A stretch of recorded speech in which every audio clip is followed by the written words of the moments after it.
మరి మొన్న ఎవరో సిద్ధార్థరెడ్డి వచ్చి మాట్లాడాడు. పాపము స్క్రిప్ట్ రాసిన వాళ్ళు ఒక రోజు ముందు స్క్రిప్ట్ ఇచ్చినట్టున్నారు, బాగా చదువుకొని వచ్చి మాట్లాడుతున్నాడు.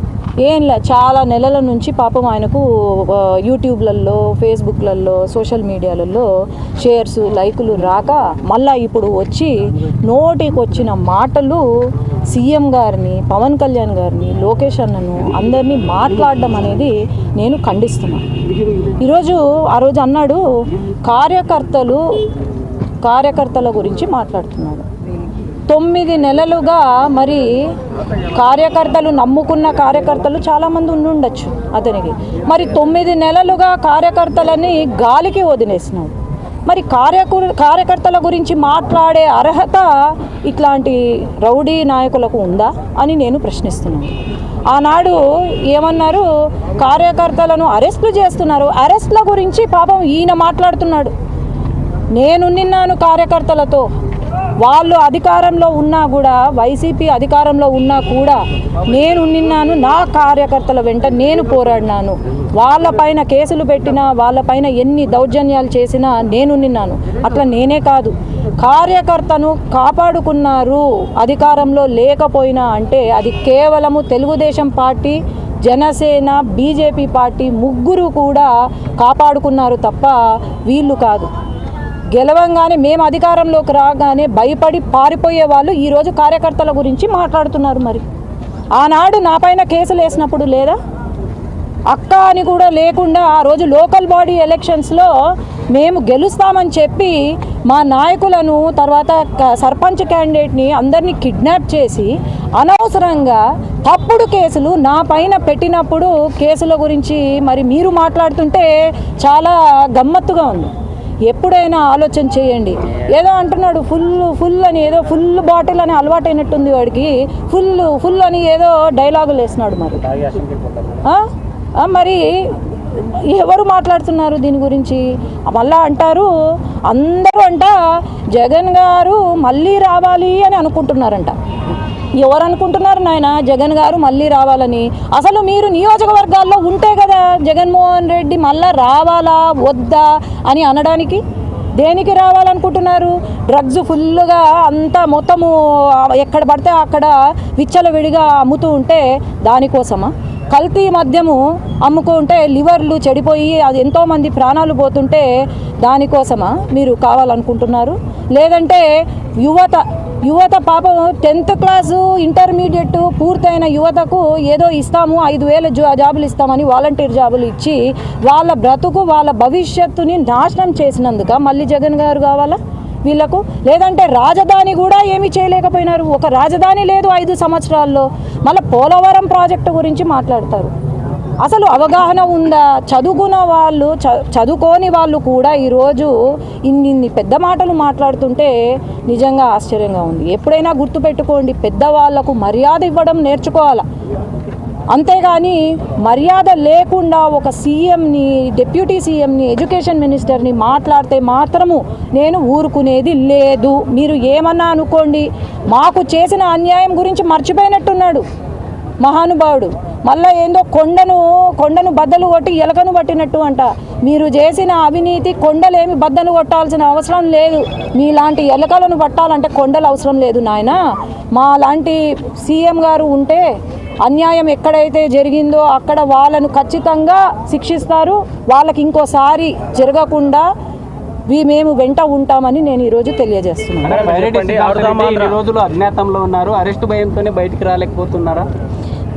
మీరు ఆడనే అడగాలి. నేను అదే అంటున్నాను, స్క్రిప్ట్ బాగా చదువుతాడు. చదివితే సినిమాలలో ట్రై చేస్తే సినిమా అవకాశాలు అయితే బాగా వస్తాయి. కానీ ఎందుకు రాజకీయాలు? ఎందుకు స్క్రిప్ట్ చదివే వాళ్లకు, సోషల్ మీడియాలో హల్చల్ చేసుకునే వాళ్లకు ఎందుకు రాజకీయాలు? 9 నెలలుగా ఎక్కడా లేని నాయకులు ఈరోజు సడన్గా ఒకరోజు వచ్చి మా నాయకుడు మాకు న్యాయం, కేసులు అంటుంటే ఇంకా ఏమనుకోవాలి వాళ్ళను? ఆలోచన చేయండి. ఆడుదాం ఆంధ్రకి 119 కోట్లు బడ్జెట్ కేటాయిస్తే టీడీపీ నాయకులు 300 కోట్లు 400 కోట్లు అవినీతి జరిగిందనేసి ఆరోపణలు చేస్తున్నారు. సిబిఐ ఎంక్వైరీ వేయండి అనేసి సిద్ధార్థరెడ్డి కోరుతున్నారు. మీరేమంటారు? కాదన్నా, అవినీతి జరిగిందంటే ఖచ్చితంగా అది ₹1 కోటి కావచ్చు, 10 కోట్లు కావచ్చు, 100 కోట్లు కావచ్చు, అవినీతే. అది ఖచ్చితంగా బయటికి వస్తుంది. ఆడేదో స్క్రిప్ట్ రాసుకొని 300 కోట్లు 200 కోట్లు అని మాట్లాడితే కాదు. అదే అంటున్నా, ఏదో పెద్ద కొండను తవ్వి ఎలకను కొట్టినట్టు అని ఏదో డైలాగ్ కొట్టినాడు కదా, ఆ ఎలకను కొండను తవ్వాల్సిన అవసరము లేదు.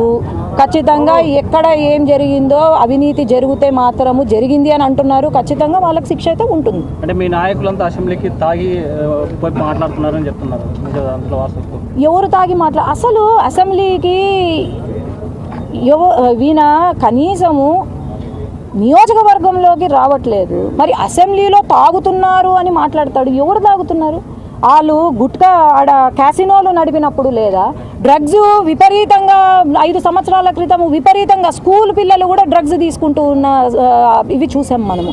అట్లాంటప్పుడు మరి తాగి అసెంబ్లీకి వెళ్తున్నారు అని అంటాడు. ఎట్లా అంటాడు తాగి అసెంబ్లీకి వెళ్తాడు అని? నేను చూపిస్తా ఎవరు తాగుతున్నారు, ఎక్కడ తాగుతున్నారు. మీ విజయవాడ కేంద్రము, విశాఖపట్నం కేంద్రము, లేదంటే హైదరాబాద్ కేంద్రాల్లో ఏమున్నాయి, అన్ని ఏమి కార్యక్రమాలు జరుగుతున్నాయి కూడా నేను చూపిస్తాను. సూపర్ 6 అమలు చేయలేకనే డైవర్షన్ పాలిటిక్స్ చేస్తున్నారు టీడీపీ అనేది మీ తమ్ముడి ఆరోపణ. ఏం డైవర్షన్ పాలిటిక్స్ అన్న నాకు అర్థం కావట్లేదు. అన్యాయం జరిగింది, ఇట్లా చేస్తున్నారు, దోచుకున్నారు అంటే వాళ్ళను ఐడెంటిఫై చేసి శిక్షించడము డైవర్షనా? ఈరోజు మళ్ళీ వీళ్ళు ఇదే మొదలు పెడతారు. ఇన్ని రోజులు మొదలు పెట్టినారు, ఇదే మొదలు పెడుతున్నారు.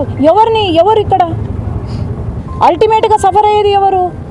మన మనుషులే కదా, ఇక్కడ ప్రజలే కదా సఫర్ అయ్యేది. మరి డైవర్షన్ పాలిటిక్స్ చేయాల్సిన అవసరం మాకు లేదు.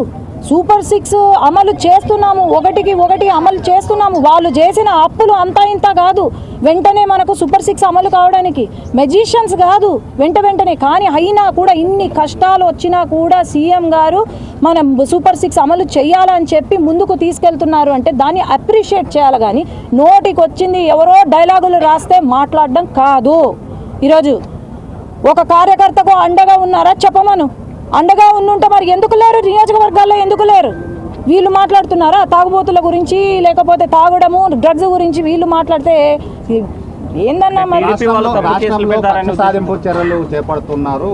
కూటమి ప్రభుత్వం వచ్చిన తర్వాత అందరిని అరెస్టు చేయడము, రాజకీయ కక్ష పెట్టుకొని ఇలా చేస్తున్నారు అనేది ప్రతిపక్షం ఆరోపిస్తుంది. మరి నీకు ఒక ప్రశ్న, నువ్వు ఇది అడిగినావు కాబట్టి, నీ అమ్మను, మీ చెల్లిని, లేక మీ అమ్మనే అనుకో, ఎవరైనా ఏమన్నా అంటే నువ్వు ఊరుకుంటావా చెప్పు? ఒకటే ప్రశ్న. తల్లికి పుట్టిన వ్యక్తిగతం కాదు, ఇది వ్యక్తిగతం కాదు ఇక్కడ, ఇది వ్యక్తిగతం కాదు. వాళ్ళు చేసినవి వాళ్ళు ఇప్పుడు బయటికి వస్తున్నాయి, ఒకటిగా బయటికి వస్తున్నాయి. కానీ వ్యక్తిగతం అని నేను చెప్పట్లేదు. ఈరోజు నా పైన కేసులు పెట్టినారు, నా తల్లి గురించి మాట్లాడినారు ఎన్నికల టైంలో. నా ఏమీ తెలియని వ్యక్తి, పాపం బయటికి కూడా అడుగు పెట్టని వ్యక్తి గురించి ఈరోజు ఆనాడు మాట్లాడినారు. నేను మర్చిపోతానా? ఎవడైనా మర్చిపోతాడా? తల్లి గురించి, చెల్లి గురించి, భార్య గురించి మాట్లాడితే మర్చిపోతారా? ఆయన అక్కడ జగన్మోహన్ రెడ్డి అనను, జగన్ గారు అక్కడ ఆయన తల్లి లేకపోతే చెల్లిని అంటున్నాడు. ఈడ కూడా అదే. ఆయన ఎట్లున్నారో ఇక్కడ నాయకులు కూడా అదే చేస్తున్నారు. విలువలు లేవు, మహిళల పైన విలువ, అసలు రెస్పెక్ట్ లేదు వీళ్ళకు.